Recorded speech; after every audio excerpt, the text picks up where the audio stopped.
A few moments later. Pembelajaran dan bimbingan di sekolah atau satuan pendidikan.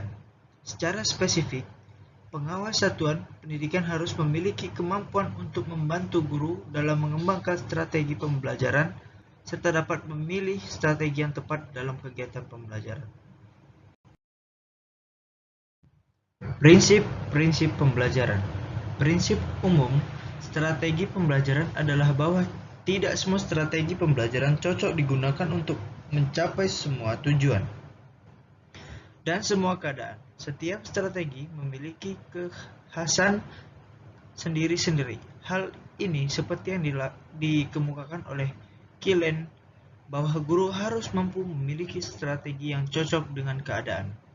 Oleh karena itu, guru perlu memahami prinsip-prinsip umum penggunaan strategi pembelajaran sebagai berikut. A. Berorientasi pada tujuan. Dalam sistem pembelajaran, tujuan merupakan komponen yang utama. Segala guru dan siswa haruslah berusaha untuk mencapai tujuan yang telah ditentukan. Ini sangat penting, sebab mengajar adalah proses yang bertujuan. Oleh karena itu, keberhasilan suatu strategi pembelajaran dapat ditentukan dari keberhasilan mencapai tujuan pembelajaran. B. Aktivitas. Belajar mengingat jumlah fakta atau informasi.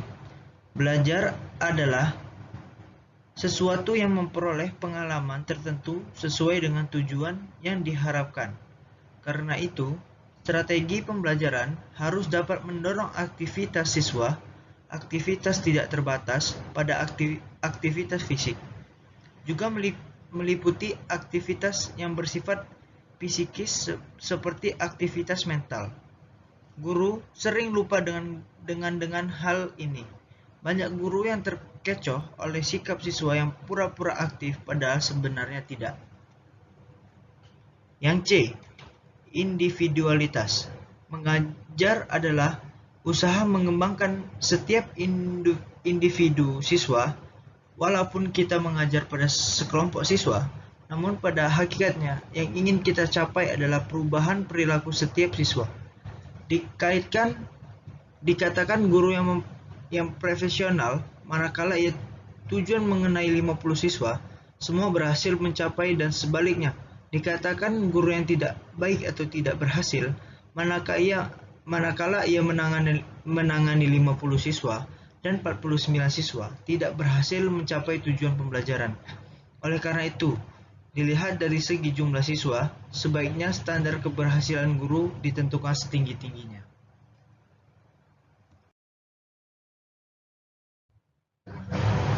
Fungsi strategi pembelajaran.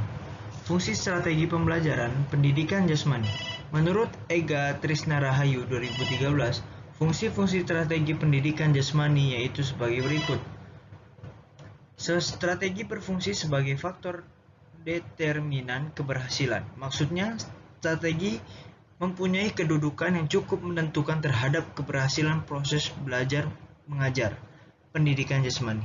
Strategi berfungsi sebagai peletak dasar kegiatan suatu proses belajar mengajar. Maksudnya bagaimana proses belajar mengajar pendidikan jasmani tersebut berlaku sangat tergantung pada dasar-dasar yang diletakkan pada awal kegiatannya. Strategi berfungsi sebagai patokan atau ukuran keberhasilan. Maksudnya strategi dapat berperan sebagai acuan pelaksanaan dan menjadi patokan untuk menjalankan proses pengendalian bila terjadi penyimpangan. 2. Peran strategi pembelajaran.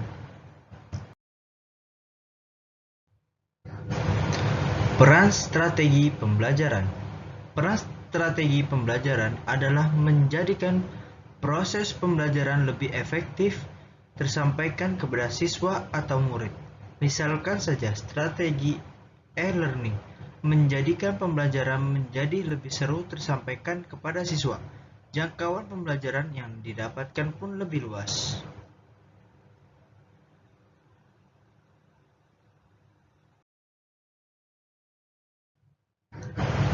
Yang ketiga, Implementasi penggunaan strategi pembelajaran pada jenjang SD, SMP, dan SMA.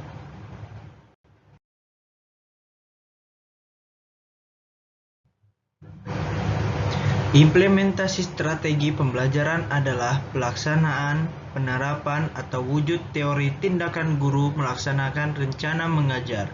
Artinya, usaha guru dalam menggunakan beberapa variabel pembelajaran, tujuan, metode, alat, serta evaluasi, agar dapat mempengaruhi siswa mencapai tujuan.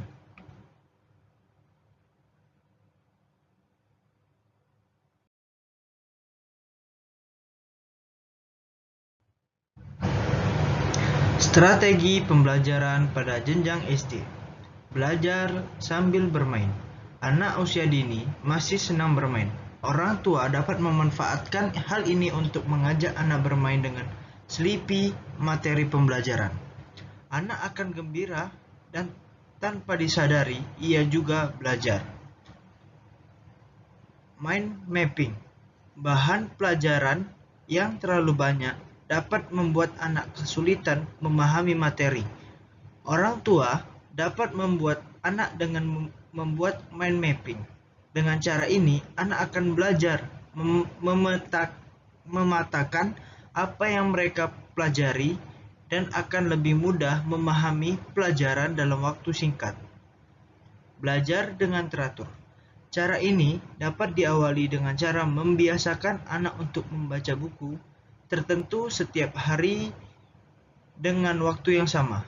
Cara ini dapat membuat anak untuk mencicil bahan ujian, agar tidak belajar sekaligus banyak menjelang ujian yang pasti akan melelahkan bagi anak.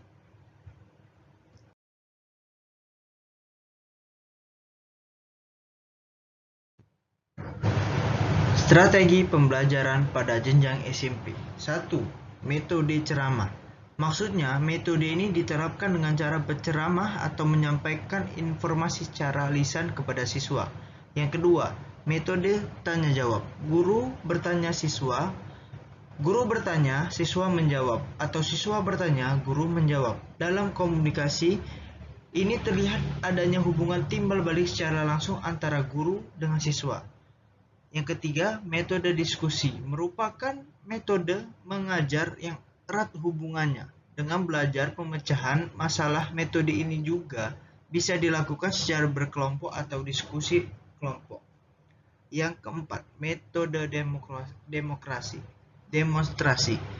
Metode demonstrasi adalah metode mengajar yang cukup efektif, sebab membantu para siswa untuk memperoleh jawaban dengan mengamati sesuatu proses atau peristiwa tertentu.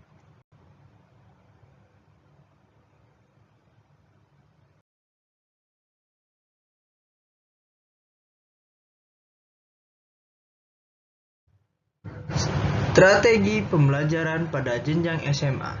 1. Metode demonstrasi. Metode demonstrasi adalah metode mengajar yang cukup efektif sebab membantu para siswa untuk memperoleh jawaban dengan mengamati suatu proses atau peristiwa tertentu. Kedua, metode belajar menggunakan pengalaman sendiri. Contohnya, guru bisa membantu peserta didik mengidentifikasi kebutuhan belajar peserta didik, atau mulai dari kemampuan apa yang ingin dikuasai.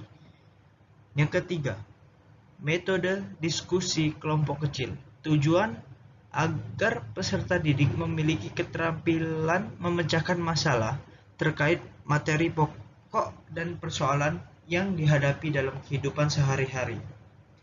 Yang keempat, metode melakukan atau kontekstual. Guru mengingatkan peserta didik dapat memperoleh pengalaman bermakna yang mendalam dan dapat mengaitkan apa yang dipelajari dengan kehidupan nyata. Yang kelima, metode kooperatif. Peserta didik berkelompok kecil dengan tugas yang sama, saling bekerja sama dan membantu untuk mencapai tujuan bersama.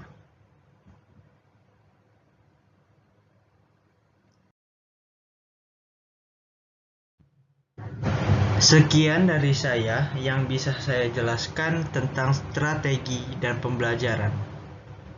Terima kasih.